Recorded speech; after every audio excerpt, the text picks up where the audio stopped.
ధర్మ సందేహాలు కార్యక్రమానికి సాదర స్వాగతం. ధర్మో రక్షతి రక్షితః. ధర్మాన్ని రక్షిస్తే ఆ ధర్మం మనల్ని రక్షిస్తుంది. ధర్మానికి కట్టుబడ్డ ఎంతో మంది పుణ్యాత్ములు, సత్పురుషులు మనకు సదా ఆదర్శప్రాయులు. వారి బాటలో నడుస్తూ ప్రతినిత్యం మనం ఎన్నో రకాల ధర్మాల్ని ఆచరిస్తూ ఉంటాం. చాలా సందర్భాల్లో ఇది చేయవచ్చో చేయకూడదో, చేస్తే ఏమవుతుందో, చేయకపోతే ఎలాంటి పరిణామాలు సంభవిస్తాయో అన్న సందేహం చాలా మందిని కలవరపెడుతుంది. అటువంటి వారి ధర్మ సందేహాలకు శాస్త్రీయ సమాధానాలు అందించడానికి మన ముందున్నారు హస్త సాముద్రిక సామ్రాట్, అమరావతి సిద్ధాంతి, ఆధ్యాత్మికవేత్త, మీ అందరికీ సుపరిచితులైన డాక్టర్ మాచిరాజు వేణుగోపాల్ గారు. వారితో మాట్లాడి మరిన్ని విషయాలు వారి మాటలో తెలుసుకుందాం. ఈనాటి కార్యక్రమాన్ని ప్రారంభిద్దాం. నమస్కారం అండి.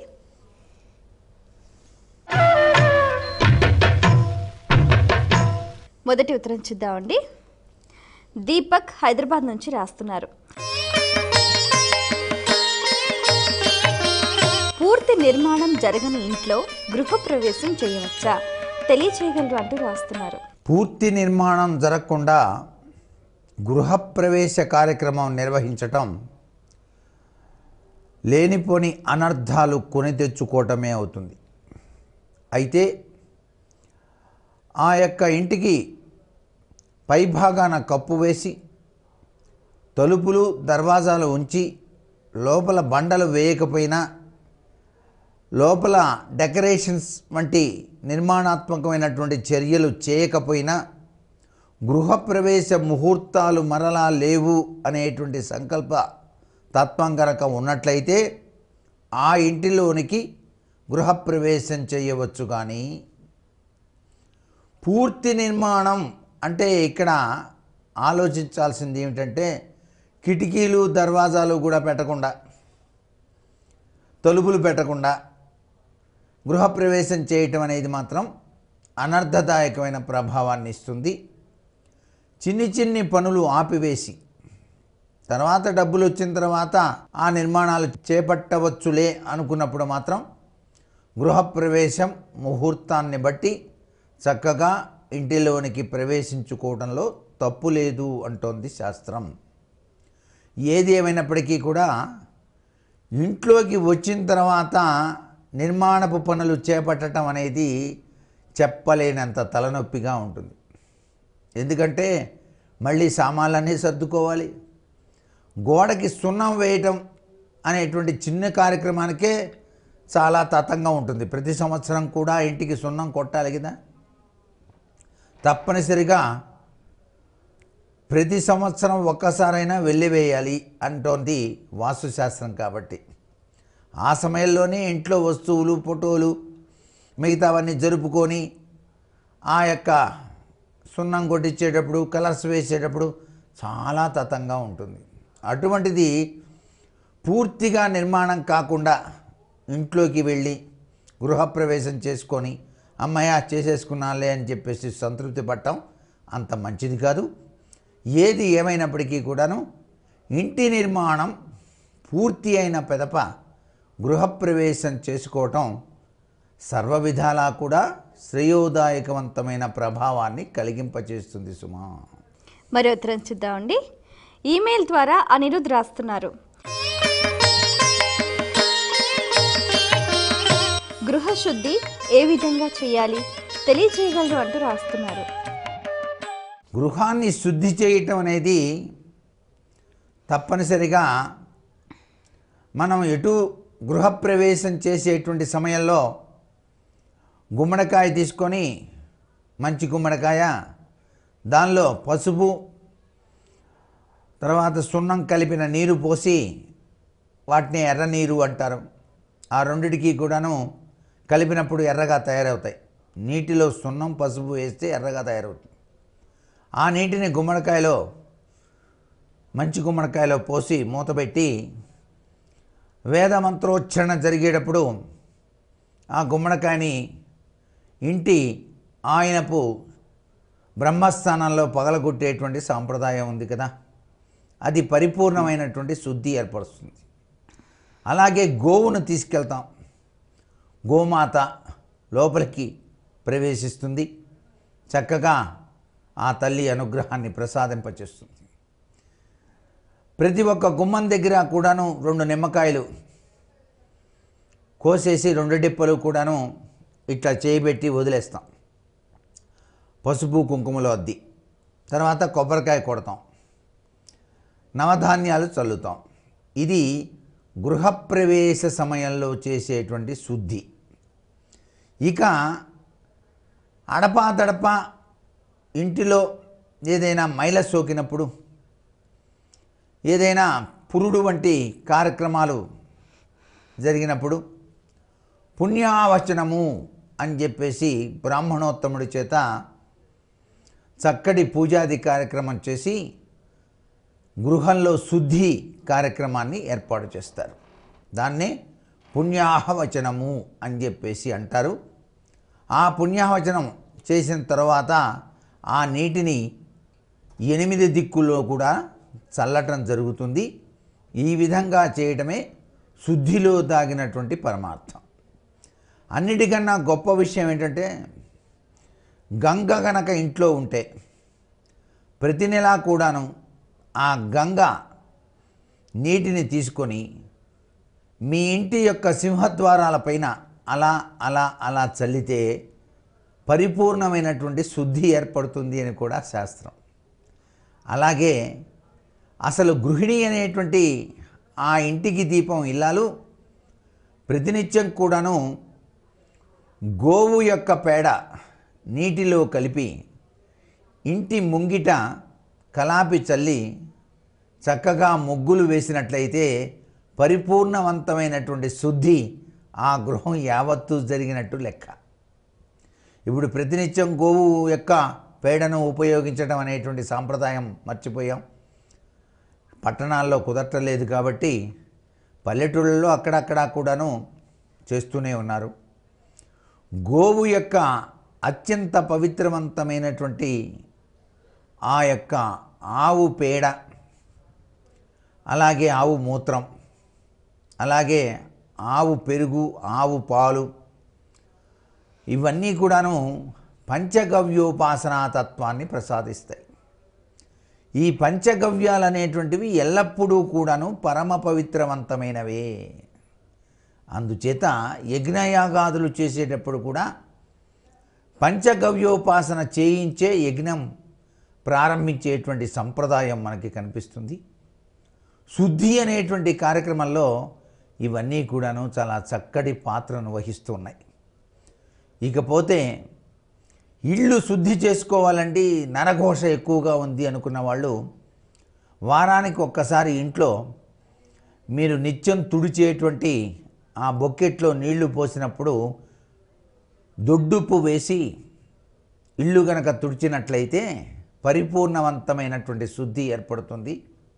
దాని ద్వారా నరఘోష ప్రభావం కూడా తొలగిపోతుంది అని చెప్పేసి ఇక్కడ గమనార్హం. పరిశుద్ధవంతమైనటువంటి ప్రభావాన్ని ఏర్పరిచేటువంటి విధి విధానంలో దేవతా మందిరంలో శుద్ధి కార్యక్రమం ఏర్పాటు చేయటం అనేటువంటిది మనం గ్రహణ సమయాల్లో చేస్తాం. గ్రహణం పట్టినప్పుడు విడిచిన తర్వాత పట్టు స్నానం, విడుపు స్నానం అయిన తర్వాత ఆ పూజా మందిరంలో ఉండేటువంటి వస్తువులన్నింటినీ కూడాను పులికాపు అని చెప్పేసి చక్కగా పులికాపు చేసి ఆ విగ్రహాలన్నింటినీ కూడా, పటాలన్నీ కూడా తుడిచి గంధం కుంకుమ బొట్లు పెట్టి ఆ యొక్క దీపపు కుందుల్ని కూడాను పరిశుద్ధంగా చేసి పుండరీకాక్ష అని చెప్పేసి ఆ విష్ణునామంలో దాగిన మధురమైనటువంటి ప్రభావాన్ని అర్థం చేసుకొని అపవిత్ర పవిత్ర వా సర్వావస్థాంగతోపివా అని నీళ్లు చల్లుతూ నిత్య పూజలు శుద్ధి తత్పరీత్యా చేసేటువంటి కార్యక్రమాలు. ఇన్ని రకాల శుద్ధులు ఉన్నాయి. ఒక శుద్ధి అనేటువంటిది ఇన్ని రకాలుగా ఉంటుంది కాబట్టి ఎవరికి ఏ రీతిన ఆ శుద్ధి కార్యక్రమం చేయాలో ఆ రీతిలో శుద్ధిని ఏర్పరిచేటువంటి విధి విధానం మన సనాతన భారతీయ సంస్కృతి సంప్రదాయాల్లో చోటు చేసుకుంది. శుద్ధి అనేది ఎందుకు చేస్తామంటే కల్మషం తొలగిపోయి చక్కటి పరిపూర్ణవంతమైనటువంటి లక్షణాన్ని ఆ గృహానికి ఇవ్వటానికి చేసేటువంటి ప్రక్రియే శుద్ధి. మరి ఉత్తరం చూద్దామండి. గాయత్రి వరంగల్ నుంచి రాస్తున్నారు. ఈశాన్య మూలలో అద్దం ఉంచవచ్చా తెలియచేయగలరు అంటూ రాస్తున్నారు. అద్దం అదృష్టాన్ని ప్రసాదిస్తుంది. అసలు సహజసిద్ధంగా ప్రతి గదిలో కూడాను తూర్పు ఈశాన్యం, ఉత్తర ఈశాన్యాల్లో అద్దాలు తగిలించుకుంటే విశిష్టవంతమైన లక్ష్మీదేవి యొక్క అనుగ్రహాన్ని ప్రసాదింపవచ్చు అని చెప్పేసి మనకు శాస్త్రవచనం. అద్దాలు ఎక్కడ తగిలించుకోకూడదు? పడమర వైపు, నైరుతిలోను, వాయవ్యంలోనూ అద్దాలు తగిలించుకోకూడదు. గదిలో ప్రతి ఒక్క గదిలో కూడాను ఈశాన్యం అద్దం తగిలించడం లక్ష్మీ కళకు ప్రాధాన్యతను ఇస్తుంది. కాబట్టి అద్దం వెనకాల దాగిన అద్భుతవంతమైనటువంటి లక్ష్మీతత్వాన్ని అర్థం చేసుకొని పగిలిన అద్దం లేకుండా ఇంట్లో చూసుకోండి. అద్దం పగిలిన వెంటనే దాన్ని చక్కగా నమస్కృతాంజలి ఘటిస్తూ తీయాలి. తీసి ఎక్కడైనా దూరంగా ఎవరు తొక్కని చోట పడవేసి రావాలి. కొత్త అద్దాన్ని మరలా అమర్చుకోవాలి. అద్దం పైన వివిధ రకాలైనటువంటి ఆకృతులతో చెక్కేటువంటి విధి విధానాలు ఈ మధ్య వస్తున్నాయి. అవి అంత మంచిది కాదు. వాస్తుశాస్త్రరీత్యా అద్దం ఎప్పుడూ అద్దంగానే ఉండాలి. గుండ్రటి అద్దం కన్నా కూడాను దీర్ఘ చతురస్రాకార అద్దాలు అదృష్టకరమైన ప్రభావాన్ని కలిగింపచేస్తాయి అంటోంది శాస్త్రం. మరో ఉత్తరం చూద్దామండి. ఈమెయిల్ ద్వారా కిరణ్మయి రాస్తున్నారు. వాస్తు దోషం ఉన్నట్లు ఎలా తెలుస్తుంది తెలియచేయగలరు అంటూ రాస్తున్నారు. చక్కగా కష్టపడి పరిపరి విధాలుగా ఆలోచన చేసి గృహాన్ని కట్టుకున్న తర్వాత ఆ ఇంట్లోకి ప్రవేశించిన వెంటనే 6 నెలల లోపే ఉపద్రవాలు గనక సంభవించినట్లయితే ఆ ఇంట్లో తెలియకుండా వాస్తు దోషం ఉన్నట్టే లెక్క. వాస్తు అనేటువంటిది మనిషి జీవితం మీద 20% పనిచేస్తుంది. గ్రహాలు అనేటువంటివి 60% పనిచేస్తాయి. దైవచింతన అనేది 20% పనిచేస్తుంది. గ్రహాలు బాగా లేనప్పుడు, దురదృష్టం పట్టి పీడిస్తున్నప్పుడు, దైవచింతన కూడా లేనప్పుడు, వాస్తు దోషం కూడా ఉన్నట్లయితే ఆ వాస్తు పామై కాటేస్తుంది అంటోంది శాస్త్రం. కేవలం వాస్తు మీదనే ఆధారపడి ఈ ఇంట్లో వాస్తు దోషం ఉంది కాబట్టి నేను ఇట్లా ఉన్నాను అనుకోవటం అంత సబబైనటువంటి విషయం కాదు. ఎవరి కర్మరీత్యా వారి యొక్క జీవిత గ్రహాల యొక్క పరిస్థితుల యొక్క ప్రభావరీత్యా ఆ వ్యక్తి ఉత్తమోత్తమమైనటువంటి స్థితిగతులను సాధించడానికి ఆస్కారం ఉంది. దానికి తోడుగా వాస్తు కూడాను చక్కగా ఉన్నట్లే, దానికి తోడుగా దైవచింతన కనుక ఉన్నట్లయితే అతను పురోభివృద్ధి దశలో పైన సాగించడానికి ఆస్కారం ఉంటుంది. వాస్తు దోషం అనేటువంటిది సహజసిద్ధంగా కొన్ని విశేషాంశాల యొక్క ప్రక్రియను బట్టి ఆధారంగా ఉంటాయి. ఉత్తరం వైపు ఇల్లు కట్టుకున్న వాళ్ళు వాయువ్యంలో గేటు పెట్టారనుకోండి, పరిపూర్ణమైన వాస్తు దోషం.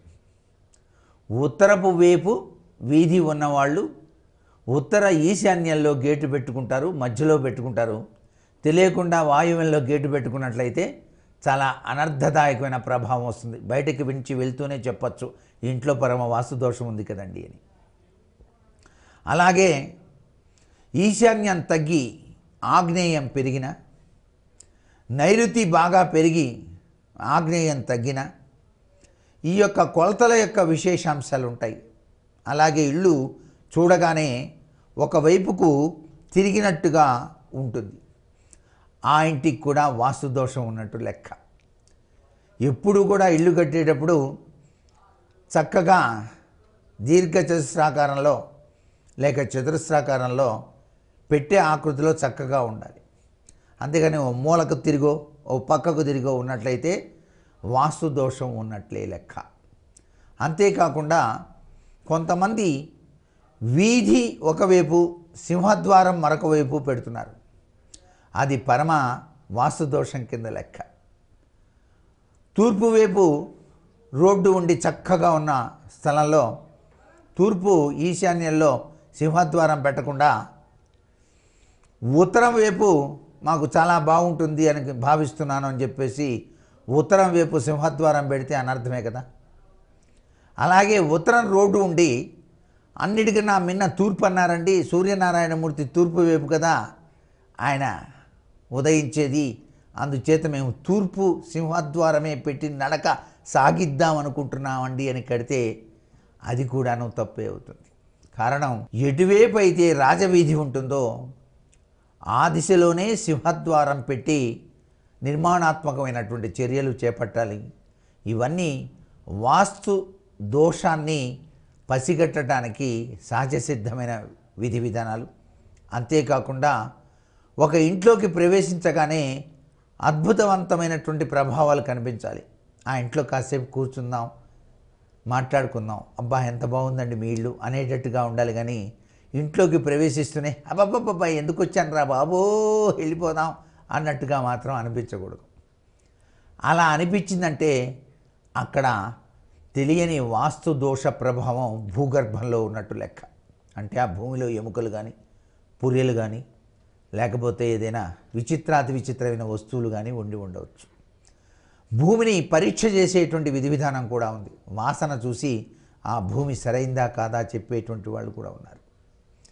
అదృష్టకరమైన భూమియా దురదృష్టకరమైన భూమియా అని చెప్పేసి చెప్పచ్చు. అందుచేత ఆ భూమి యజ్ఞయాగాదులు నిర్వహించిన భూమిగా ఉన్నప్పుడు ఆ ఇంట్లోకి ప్రవేశించినప్పుడు చాలాసేపు కూర్చోవాలనిపిస్తుంది. ఆహా పరమ పవిత్రవంతంగా ఉందండి ఈ గృహం అన్నట్టుగా. అంటే పూర్వీకులు నిత్యం కూడా మంత్రోపాసకులై నిత్యం కూడా యజ్ఞయాగాదులు నిర్వహించారు. వైసుదేవం అని చెప్పేసి వైసుదేవం ఉన్నటువంటి ఇల్లు చాలా పరమపావనవంతమైనదిగా మనకు శాస్త్రాల్లో చెప్పారు. అట్లా అని ప్రతి వాళ్ళు వైసుదేవం చేయలేరు కదండి. అందుచేత భూమి యొక్క తీరు తెన్నును బట్టి ఆ భూమిలో అదృష్టమా దురదృష్టమా చెప్పగల సమర్థత లక్షణాలు కలిగినటువంటి విశ్వకర్మలు ఈ పవిత్రావనంలో చాలామంది ఉన్నారు. ఏదేమైనప్పటికీ వాస్తు దోషం ఉన్నది అనే ఇంట్లో అన్నిటికన్నా మూల సూత్రం నిద్ర పట్టకపోవడం. ఆ ఇంట్లో వాస్తు దోషం ఉంది బాబో అన్నారు అంటే నిద్ర ఆ ఇంటి యజమాని సరిగా పోవట్లేదు అని. ఏ ఇంట హాయిగా నిద్ర పడుతుందో ఆ ఇంట వాస్తు దోషం లేనట్టు లెక్క, గుర్తుపెట్టుకోండి. ఇవన్నీ కూడా సూత్ర ప్రాతిపదికలు. మరి ఉత్తరం చూద్దామండి. వాసుకి కరీంనగర్ నుంచి రాస్తున్నారు. వీధిపోటు అంటే ఏమిటి, పరిహారం ఏమిటి తెలియచేయగలరు అంటూ రాస్తున్నారు. వీధిపోటు అనేటువంటిది అయస్కాంత తత్వంలో దాగిన అద్భుతమైనటువంటి వాస్తుసూత్ర ప్రభావం. ఒక వీధి బాగా వస్తూ అది వీరు నివసించేటువంటి గుమ్మానికి కనుక తగిలినా లేక గోడ అంచుకు తగిలినా అది పోటు కింద లెక్కగా భావిస్తారు. పోటు అంటే బాధ అని. ఎందుచేత ఈ బాధ వస్తుందంటే ఆ వీధి గుండా అనేక మంది నడుస్తూ ఉంటారు కాబట్టి ఆ నడిచేటువంటి వ్యక్తులంతా కూడాను పరమ పవిత్రవంతమైనటువంటి వేదాధ్యయనం చేస్తూ మంత్రోచ్చరణ చేస్తూ నడవరుగా. రకరకాల మనోభావాలతో నడిచే వాళ్ళు ఉంటారు. దాంట్లో రకరకాల మనస్తత్వాలు మనుషులు ఉంటారు కాబట్టి ఆ మనస్తత్వాల యొక్క మనోభావన పరిస్థితి అయస్కాంత రీత్యా ఆ ఇంటి మీద ప్రసరించి ఇంట్లో ఉన్న వాళ్ళ కోపాలు తాపాలు గందరగోళాలు జరుగుతాయి అని చెప్పేసి వీధిపోటు పనికిరాదయా అన్నారు. అసలు విషయం ఇది అసలు. అయితే ఈ వీధిపోట్లో కూడాను చాలా చక్కటి వీధిపోట్లు ఉంటాయి. కొన్ని తూర్పు ఈశాన్యం ఉత్తర ఈశాన్యం వీధిపోట్లు చాలా ఉత్తమోత్తమైనటువంటి సత్ఫలితాన్ని ప్రసాదింపజేస్తాయి. ఆగ్నేయం వీధిపోటు నైరుతి వీధిపోటు చాలా అనర్థాన్ని కలుగు చేస్తాయి అని చెప్పేసి శాస్త్రం. మరి తెలియకుండా గృహం కట్టిన తర్వాత వీధిపోటు కనుక వచ్చిందనుకోండి, వాడు కొత్తగా నిర్మాణం చేసిన తర్వాత ఒక 2 ఏళ్లకి అటువైపు కూడా ఒక వీధి వేసి అట్నుంచి పూర్తిగా ఇంకొక వీధి వచ్చి తగులుతోందనుకోండి, ఈ వీధిపోటు మరి గణనలోకి తీసుకోవాలా అక్కర్లేదా? మీ ఇంటికి వీధి పోటు ఉంది కదండి అంటే సరిపోతుందా? అంటే ఇప్పుడు మనం గుర్తుపెట్టుకోవాల్సింది ఏంటంటే, మీరు ఉన్నటువంటి బజార్ ఉందే విశాలంగా ఉండి, ఇంకొక వీధి నుంచి వచ్చేటువంటి వీధి వైశాల్యం తక్కువగా ఉండి ఈ విశాలంగా ఉన్నటువంటి వీధిని కనుక తినేస్తే ఆ వీధి పోటు ఏం చేయదు. ఇది బాగా గుర్తుపెట్టుకోండి. మీరు నివసించే ఇంటికి ఉన్నటువంటి ఆ యొక్క రాజవీధి అటువైపు ఎక్కడి నుంచో వస్తున్నటువంటి చిన్న సందులో నుంచి వస్తున్నటువంటి వీధి ఈ యొక్క మీరు నివసించేటువంటి వీధికి కనుక తగిలితే అది వీధిపోటు కాదు. వీధిపోటు నుంచి రక్షణ కోసం ఏం చేయాలి? మనం అశోక చెట్టు నాటాలి. ఆ వీధిపోటు వచ్చి కనుక అక్కడ కనుక పడుతూ ఉన్నటువంటి ప్రాంతంలో కాస్త మట్టి తీసేసి అశోక చెట్టు కనుక నాటినట్లయితే కాలిన శరీరానికి బర్ణాలు పూసినట్టుగా ఉపశమనం అవుతుంది. అంతేకాకుండా వినాయకుడిని పెట్టానండి వీధిపోటు అంటారే, ఆ వీధి ఎంతైతే విశాలంగా ఉందో వచ్చే పోటు అంత విశాలం కలిగిన వినాయకుడిని పెట్టాలి ఇక్కడ. అంతేగాని చిన్న బొమ్మ తీసుకొచ్చి పెట్టాను సార్ అయిపోయిందంటే కుదరదు, చాలా తప్పు అన్నమాట. అది ఎంతైతే విశాలంగా ఉందో అంత విశాలం కలిగిన వినాయకుడి విగ్రహాన్ని అక్కడ పెట్టుకోవాలి. ఆ వీధి నుంచి వచ్చేటువంటి పోటు ఈయన మీద పూర్తిగా పడేటట్టుగా. ఈ తొండం స్వామి గారు తొండంతో దాన్ని పో అవతలికి అంటాడు. అక్కడ ముఖ్యమైనటువంటి ఉద్దేశం ఇది. అంతేగాని వీధిపోటు ఉన్న ప్రతి వాళ్ళు చిన్న వినాయకుడి బొమ్మ పెట్టి మేము వీధిపోటు నుంచి బయటపడ్డాం అనుకోవటం కూడా వాస్తుశాస్త్రంలో సరైనటువంటి విషయం కాదు. ఇది చాలా బాగా గుర్తుపెట్టుకోవాలి ఇటువంటి విషయాలు. అన్నిటికన్నా సూత్ర ప్రాతిపదిక కలిగింది అశోక వృక్షం. అశోక చెట్టు కనుక నాటుకున్నట్లయితే జగన్మాత యొక్క అనుగ్రహ కరుణాకటాక్ష వీక్షణాల వల్ల మీకు వీధిపోటు నుంచి రక్షణ ఏర్పడుతుంది అని చెప్పేసి చెప్పడంలో ఏమాత్రం సందేహం లేదు. చాలా సంతోషం అండి. మీ సమయాన్ని కేటాయించి మా ప్రేక్షకుల ధర్మ సందేహాలకు శాస్త్రీయ సమాధానాలు అందించినందుకు ధన్యవాదాలు. సర్వే జనా సుఖినో భవంతు. వీక్షించారు కదండి, ఇది ఇవాల్టి మన ధర్మ సందేహాలు కార్యక్రమం. మీకు కూడా ఏవైనా ఆధ్యాత్మిక ధర్మ సందేహాలు కలిగితే మా ఈ కార్యక్రమానికి మీ సందేహాల్ని క్లుప్తంగా సూటిగా స్పష్టంగా పోస్ట్ కార్డ్పై లేదా ఈమెయిల్స్ ద్వారా రాసి పంపించండి. మా చిరునామా ధర్మ సందేహాలు, కేర్ ఆఫ్ భక్తి TV, road number 92, Jubilee hills, Hyderabad 5,96,000. మా ఈమెయిల్ ఐడి bhaktihyd@gmail.com. మరో కార్యక్రమంలో మళ్ళీ కలుసుకుందాం. అంతవరకు సెలవు.